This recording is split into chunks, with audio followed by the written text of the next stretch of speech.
Ya, pemirsa, terima kasih Anda masih bergabung bersama kami di Market Review. Kita sudah sampai di segmen terakhir dan masih berbincang bersama Bapak Andi Taufan, Kepala Bidang Humas Asosiasi Fintech Pendanaan Bersama Indonesia atau AFPI. Pak Andi, tadi kita terputus, kita kemudian akan lanjutkan. Oke, artinya secara market, fintech lending sendiri sekarang sudah merambah ke sektor korporasi atau seperti apa? Mengingat sektor kesehatan ini adalah bukan sektor yang tidak lagi peer to peer, artinya tidak lagi ke masyarakat saja, tidak retail lagi begitu. Mungkin Anda bisa sedikit jelaskan mengenai hal ini, Pak Andi. Boleh, ya. Jadi kita kalau ngomongin sektor peer to peer lending ini kan ada dua segmen ya. Ada mereka yang memberikan pendanaan, ada mereka yang menjalankan bisnis atau yang membutuhkan permodalan. Nah, di peer to peer lending ini sesuai dengan aturan OJK, limit untuk mendapatkan modal itu di 2 miliar. Nah, jadi kalau kita ngomongin apakah merambah segmen korporasi, menurut saya sih mereka yang saat ini masih di industri peer-to-peer lending yang dapat permodalan dari peer-to-peer lending ini usaha menengah lah ya, UKM kelas menengah, di 2 miliar tadi. Mereka yang jadi distributornya, mereka yang memberikan tambahan permodalan buat usaha-usaha pendukung korporasi gitu loh. Mereka yang mendukung usaha-usaha korporasi untuk bergulir. Baik, artinya secara kerjasama yang dilakukan antara lender kemudian juga borrower itu kemudian tidak ada perubahan yang signifikan ataupun mungkin tetap sama begitu karena tadi seperti Anda sampaikan sebetulnya ya jumlah yang maksimal yang dipinjamkan adalah senilai 2 miliar rupiah sesuai dengan aturan OJK. Demikian. Betul. Ya, jadi kalau misalnya ngomongin korporasi mungkin lebih relevan buat bank ya yang tiket size-nya sampai puluhan miliar. Baik, batasannya masih di situ begitu ya. Oke, Pak Andi, kalau kita bicara mengenai pandemi COVID-19 ini menjadi trigger perluasan segmen penyaluran dana pinjaman dari platform fintech lending, seperti apa? Menjadi trigger digitalisasi ya, perluasan ke sektor kesehatan itu ada opportunity bisnisnya di situ, saya setuju juga. Kemudian yang selain itu juga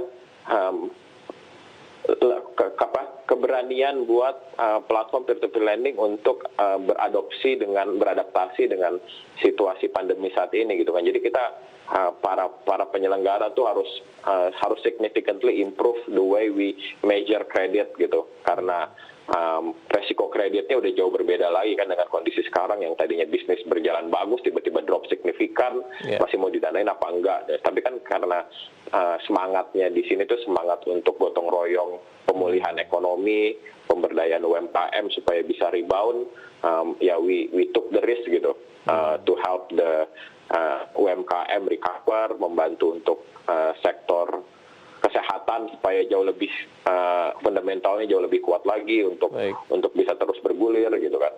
Baik, ya. Bentuk-bentuk penyesuaiannya seperti apa sih Pak Andi? Artinya gini, ketika memang profil ataupun mungkin dari borrower sendiri, misalnya kondisi perekonomiannya tidak seperti sebelum pandemi COVID-19, cash flow-nya juga agak sedikit terganggu lah begitu. Nah, sejauh mana sebetulnya platform-platform sendiri melakukan penyesuaian lah agar kemudian ya tetap secara profil resiko tetap dapat diminimalisir. Apa yang dilakukan? Jadi kalau misalnya pertama kan kita nggak bisa ngelihat dari tren profit and loss karena PNL-nya langsung drop signifikan. Kita lihat tuh efek dari pandemi COVID ini kan juga nggak merata ke seluruh Indonesia ya. Jadi wilayah-wilayah tertentu dampaknya tuh tidak separah di Jakarta misalnya yang saat ini kembali ada PSBB diperketat gitu kan. Jadi wilayah-wilayah tuh jadi indikator penting juga yang tidak separah itu dampak dari COVID-nya.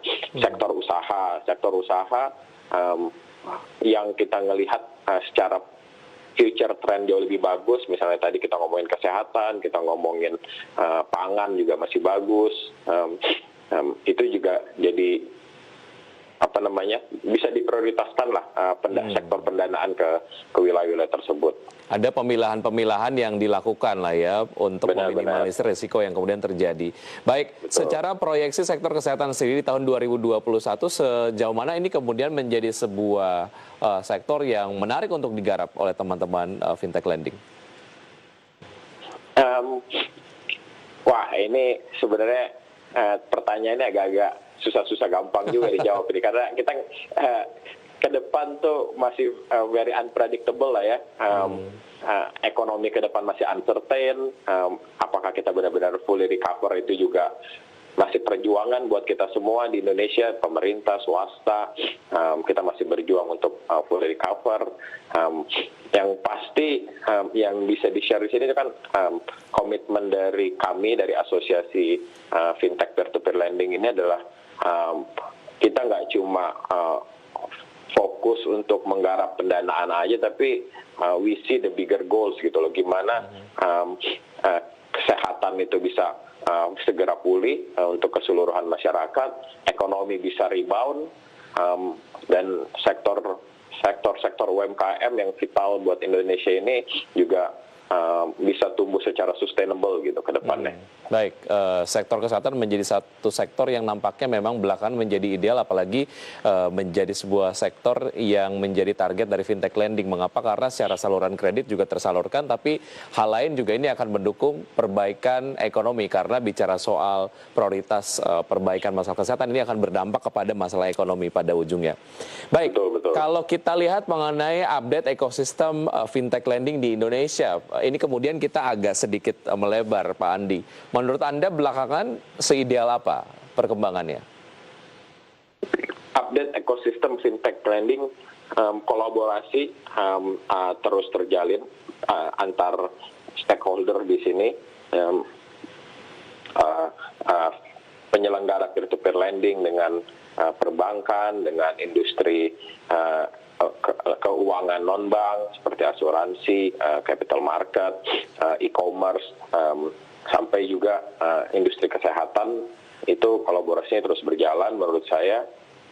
Dan dari asosiasi sendiri kita juga mempersiapkan arsitektur pengawasan dan pendampingan sehingga para penyelenggara peer-to-peer lending ini menjalankan bisnisnya with the standards gitu yang kita set.